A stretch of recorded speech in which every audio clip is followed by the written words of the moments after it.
Greetings everyone, welcome to another Battle of Debuts on RTO with yours truly Ian, and this is where we take the first albums of two bands of similar sort of stature, tear them apart and find out which was the better debut album, and we just do that as a little thing, bit different. So today we're going to go back to the early days of progressive rock, and the two bands in question today are Genesis and Renaissance.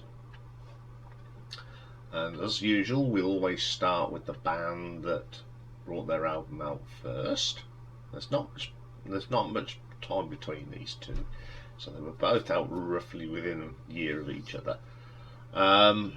So, as we know, Genesis were a rock band formed at Charterhouse School in Surrey in 1967, formed by 5 pupils including Tony Banks, Mike Rutherford, Peter Gabriel and Anthony Phillips.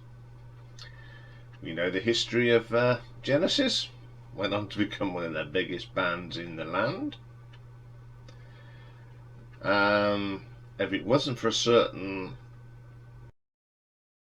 these days, Jonathan King, this band would not have existed. So he did do one good thing. So their first album was From Genesis to Revelation. It debuted on the 7th of March 1969. Most of them were still at school when this was recorded. I mean, they got to the attention of Jonathan King, who turned up on an old boys' day, and they gave him this tape, and he loved it, and so he took it into the studio, got them together, took them down to Regent's Sound Studios, and recorded this album. He produced it, and the strings were done by Arthur Greenslade. And Chris Stewart, the original drummer, had gone, so they replaced him with another. So on this album we've got Peter Gabriel on lead vocals and flute, Tony Banks on the Hammond organ, piano and backing vocals, Anthony Phillips on guitars and backing vocals, Mike Rutherford on bass, guitar and backing vocals, John Silver drums on everything except Silent Sun, and Chris Stewart drums on Silent Sun. As I said, Arthur Greenslade was on strings, and produced by Jonathan King. Let's go through these tracks then. So the first track on the album is called Where the Sour Turns Sweet. Very pastiche, this one. I love the orchestral arrangement on this. It's a really good track. Great vocal from Peter, and I think he was about 16. So the next track is In the Beginning. This is actually my favourite track off this album. The bass line from Mike Rutherford is something that we'd come to know and love when he was doing all the bass work in Genesis. You can see that this band was going to go somewhere with this song. And the next song is Fireside Song. This is a little bit weak and not got much depth, but we've got to remember these are schoolboys. But the highlight of this is Tony Banks' piano playing. Absolutely stunning stuff for a 15-16 year old. Then we get the Serpent. This is another quirky track. There's some nice guitar work here from Anthony Phillips. It's got that very light 60s sound, very Bee Gees. Then we get Am I Very Wrong? The piano work again is really nice from Tony. Peter's voice is great, and this is the first time we hear Peter play the flute. Very, very good. Then the next track, In the Wilderness. Again, this is the start of that proggy sound that we would get. Even at this stage, some great textures. The drumming on here from John Silver is pretty good. Not a bad track like that one. The Conqueror, a great little 60s pop song. Nothing wrong with that. It's a really nice song. In Hiding. Peter Gabriel's vocal on this track is really nice. You know, if you hear him now and you leave him to this, you know, he's a very young lad, but a really good voice. But the best thing about this is the acoustic guitar work from Anthony Phillips. It's such a shame that he gets stage fright, and that's why he left, because he is a really good guitar player. I mean, he went and played on other stuff. I think he played on some Camel, and I know he played a bit on King Crimson, so he sort of got over it eventually, but it's just a shame for him. One Day, very pastiche song again, very pleasant, lovely piano work from Tony. Great pianist, even at that age. Really, really strong pianist. Window. I don't particularly like this song. It's probably one of the weakest songs on the album. In Limbo, the start of this is that bass line. You know, Mike Rutherford's bass line. Really, really good. Then we get Silent Sun. Now this was put out as a single, didn't do a carrot. It's a shame because it's a very nice song. I like the song, it's a really catchy tune. A Place to Call My Own, fantastic track this is. This shows what Peter Gabriel was capable of. You'd start to get this sound in Genesis and some of his solo stuff. It's a really good track. That was the last track on the album. I think this is a little unforgotten gem. Fantastic album. I love it. It should get more love. And now that Genesis are no longer, I think, you know, this album should be remixed, brought out again, so we can enjoy where it all started. That's what I think. I like the album very much. Unfortunately, when it came out, it didn't even sell 1,000 copies. But it did come out. The album was released in the US in 1974, and it did peak at 170.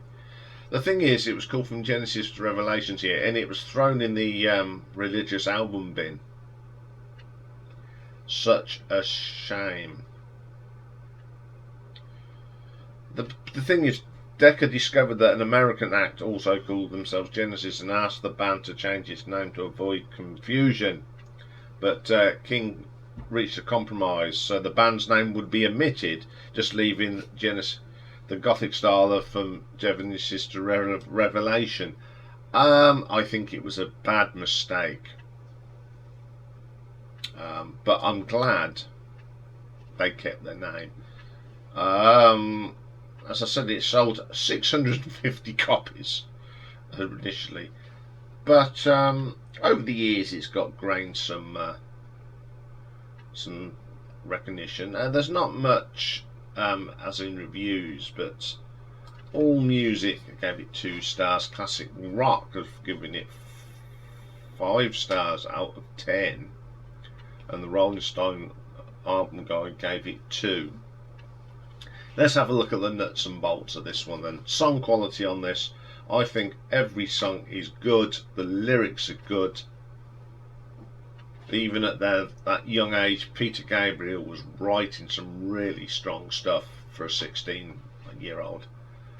Very thoughtful lyrics. So I'm going to give the song quality 5 out of 5 because I think they are absolutely fantastic. Production, wonderfully produced. They got everything right. The quality of the sound on this album is really good. Even the mono stuff sounds good. Excellent. So I'm going to give this production 5 out of 5. Reception, absolutely flopped. And it has sold when they've re-released it, but unfortunately it didn't sell, so I'm going to have to give this a reception 2 out of 5. Cover design. The original cover, no wonder it didn't sell, but when they get the remaster, and this is the version I got, you got this on it. Now if they'd ever had that, it may have sold a little bit better, because it says it looks there's a band on it. So for cover design, initially it should be 1, because it's not very good. But if they'd ever gone with the other one, it would have got more. But because we look at the original cover, it's going to be 1. So from Genesis to Revelation by Genesis gives us a total of 13 out of 20. Okay then, let's move on to the next band. And the next band in question is Innocence. They are a progressive rock band that in the original lineup included 2 former members of the Yardbirds, Keith Relf and Jim McCarthy. In came John Hawken, Louis Sanemo and Relf's sister Jane. In January 1969, Relf and McCartney organised a new group to experiment with rock and folk and classical forms. So this is how this came up. So Innocence was the debut album. It came out in late 1969. And on this album we've got Jane Relf on lead vocals, backing vocals and percussion, Keith Relf on guitars, harmonicas, lead vocals and backing vocals, John Hawken on piano and harpsichord, Louis Sanemo on bass, and the ever-present drummer of Jim McCarthy. Produced by Paul Samuel Smith, and engineer was Andy Johns. First track on this one is quite an epic, and it's called Kings and Queens. Really good start, the track, but the thing is with this one, it stops and starts. It seems to me that it's the cut and pace of music. It doesn't flow. When you go from quiet to a bit more upbeat, it doesn't flow. It just seems to stop and start. The piano, though, is absolutely phenomenal from John Hawken. Great pianist, really good thing. It's a good track, but because it stops and starts, it sort of loses it a little bit. Innocence is the next trend.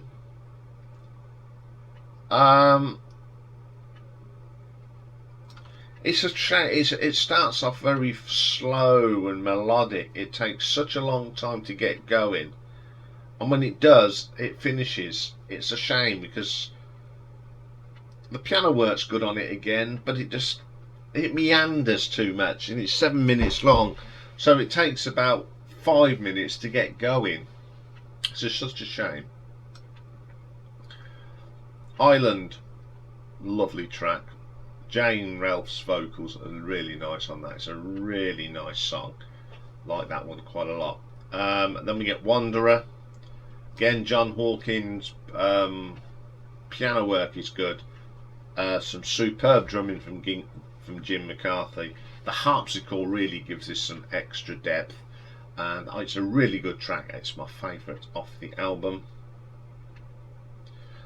Then we get Bullet. Now, as you know, I love my long prog tracks, but I find this one a little tedious again. Very disjointed, doesn't flow well. It's stop, start, stop, start. That's the last track on the album. It's a good album, don't get me wrong. I do like this album, and I do enjoy listening to it.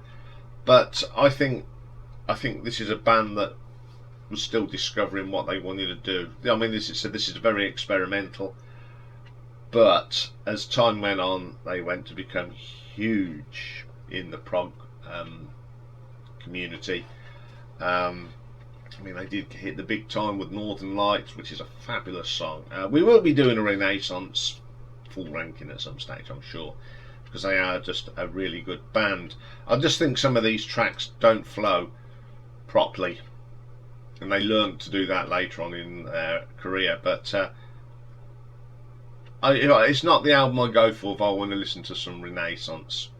So what did the critics say? Well, there's not much about this. I've searched everywhere, but this one actually did chart. It got to number 60, and All Music, I think, in their little review when they gave it 3 stars out of 5. So there's not much information on it. So let's look at the nuts and bolts of this one. Song quality. That's some really good songs. The lyrics are really strong, but what lets it down, as I said, a little bit, it's the stop and start on some of them longer tracks. The shorter tracks are really good, but they haven't really got the knack of doing these long prog tracks and getting the continuity and the flow right. So I should give it a 3 out of 5. For production, the production's pretty good. It gets it's a little bit thin in some places, and I think again it's that continuity. They didn't get that right. That was down to production. I think they've got to get that smoothness so the song flows. So I'm going to give this a 3 out of 5. Reception, well, I mean, it managed to get in the top 100 UK album chart, number 60. It's an album that if you talk to anyone that likes Renaissance, you don't talk about this album because it's very experimental still.